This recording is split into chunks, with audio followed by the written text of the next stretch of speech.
नहीं बोलोगे जोर से सुभान अल्लाह? क्या हुस्न है तेरे पास और तेरी बेटी के पास? नजर लग गई? नहीं, वजह कुछ और है, वो तलाश कर जी।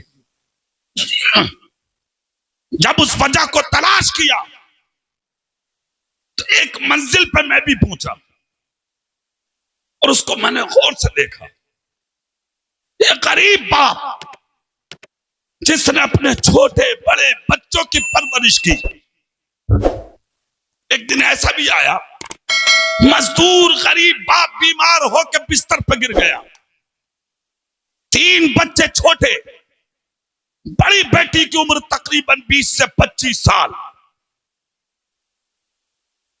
जवान बच्ची है घर में।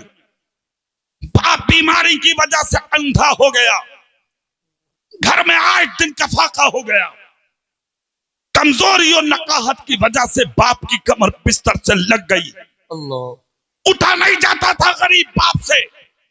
एक दिन देखा, 2 दिन देखा, 8 दिन हो गए। जवान बेटी को देखते देखते बेटी बेटी होती है। उसने जब बाप को तड़पता देखा कि मेरा बाप दवाई की वजह से कहीं मर ना जाए, कि मेरे बाप को दवाई नहीं मिल पा रही और मेरा छोटे छोटे बहन भाई भूख की वजह से तड़प तड़प के कहीं दम ना तोड़ दें, तो 25 साल जवान बच्ची ने देखा बाप तो अंधा है, मुझे देख नहीं रहा, मगर बाप मर जाएगा, मेरा कोई भाई बहन मर जाएगा, भूख की वजह से करूं तो क्या करूं। 25 साल जवान बच्ची अपने घर से बाप की इजाजत के बगैर निकल गई और निकलने के बाद शहर की उस मार्केट में पहुंची कि जिस मार्केट में औरतें अपना जिस्म बेचकर पैसा कमाती थी, जिस्म फरोशी करके अपने घर चलाती थी। ये गरीब बाप की बच्ची भी जाकर उसी लाइन में बाजार की लग गई, जिसके हुस्न का ठिकाना नहीं था। सुबह से दोपहर हो गई, कोई खरीदार न आया, शाम आ गई, कोई खरीदार न आया, दिन मुकम्मल हो गया, मगर इस हुस्न की मलका के पास कोई खरीदार न आया। इससे कम हुस्न वाली आई, उन्हें लोग ले लेकर चले गए, मगर इसके पास सौदा करने कोई जवान शहर का न लौटा। शाम को ऐलान कर दिया बाजार वालों ने, आज की मार्केट मुकम्मल है, कल फिर से मार्केट लगेगी, जो औरतें बाकी हैं उनका सौदा कल किया जाएगा। सारी औरतें जो रह गई थी उनमें से गरीब बाप की बेटी भी चली। जैसे कि घर के दरवाजे में कदम रखा, बाप महसूस किया मेरी बेटी आ गई है।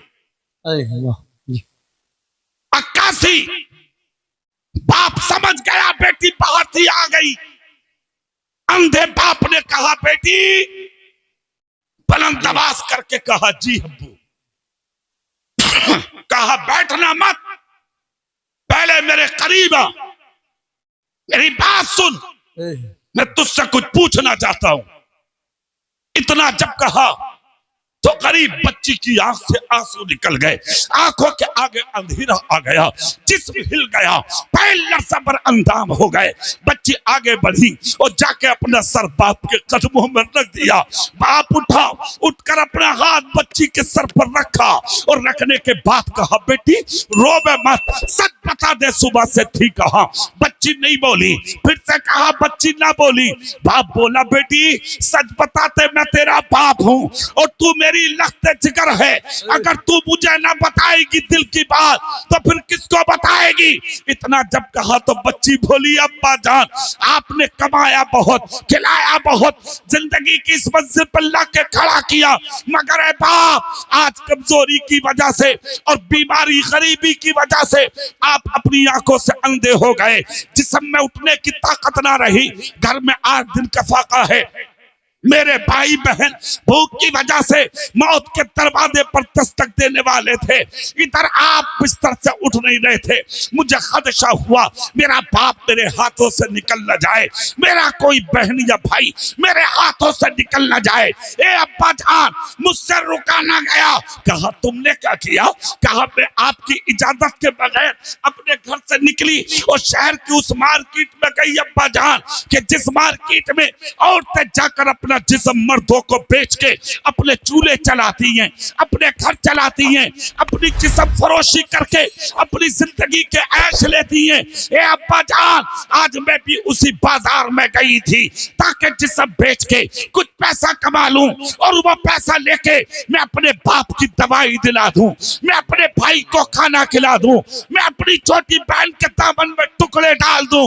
ये अब्बा जान मुझे माफ करना, मैं आपकी इजाजत के बगैर चली गई, मगर क्या करूं मेरी किस्मत अच्छी ना निकली।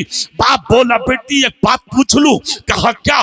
कहा कोई खरीदार आया, कोई सौदा करने वाला आया, कोई तेरे पास तेरी खैरियत पूछने के लिए आया, कोई तेरे पास कोई वजह पूछने के लिए आया कि तुम क्यों खड़ी हो, किस लिए खड़ी हो? ए बेटी क्या बता सकती हो कितने खरीदार आए? चीख निकल गई हुस्न की मलका की। बाप का पांव पकड़ के कहा अब्बा अफसोस इसी चीज का है जो कब हुस्न वाली थी उन्हें लोग खरीद कर अच्छे पैसों में ले गए, मैं सुबह से शाम तक खड़ी रही।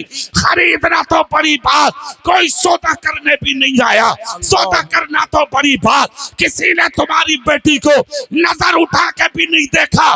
मंसूरपुर के सिद्ध दिल सुन लियो, इतना जब कहा तो बीमार बाप बोला बेटी सुन, अभी तो एक दिन बाजार में गई है, अगर कयामत तक रोजाना बाजार में जाके तो खड़ी होती रहेगी तो उस बाजार में किसी की हिम्मत नहीं है जो मेरी बेटी की तरफ नजर उठा के देख ले। इसलिए कि तेरा बाप गरीब जरूर है मगर जिंदगी में औलाद को कभी हराम का लुक़मा नहीं खिलाया। नारे तकबीर, नारे तकबीर, नारे रिसालत, नारे रिसालत। अल्लामा मुफ्ती क़ारी इकबाल साहिब किबला, क़ारी इकबाल साहिब किबला, नारे तकबीर। क़ारी साहब का यही बहुत है, मुफ्ती तो बहुत है इस जमाने में, मुफ्तियों की कभी नहीं है हजरत। ये मोहब्बत में मुझे बोलना ही है, हमारे अपने हैं खास है, उलमाए किराम मोहब्बत करते हैं। अल्लाह इन सब के इल्म में अमल में बेपनाह बरकत अता फरमा, मगर असल को छुपाना नहीं चाहिए जी है कि नहीं बात भाई? हम जैसे लोग अपने बारे में झूठ बुलवाएंगे तो फिर कौम का क्या होगा, है कि नहीं? दुआ करो कि अल्लाह जितना है इसी पे कायम रखे। जी बेशक। जोर से बोलो ना सुभान अल्लाह, पूरी ताकत से बोलो सुभान अल्लाह। चेहरा मेरी तरफ करके बात सुनो, जिंदगी 4 दिन की है, इसे ऐसी बना लो, ऐसी बना लो, कब्र में पहुंचो तो मुस्तफा देख के खुश हो जाए, कयामत पे पहुंचो तो खुदा देख के राजी हो जाए। हाँ सुनो, चेहरा मेरी तरफ करके बात। आज जो बेटियां घरों से जा रही हैं, बेटी तो जिम्मेदार है ही, उसका जवान भाई भी जिम्मेदार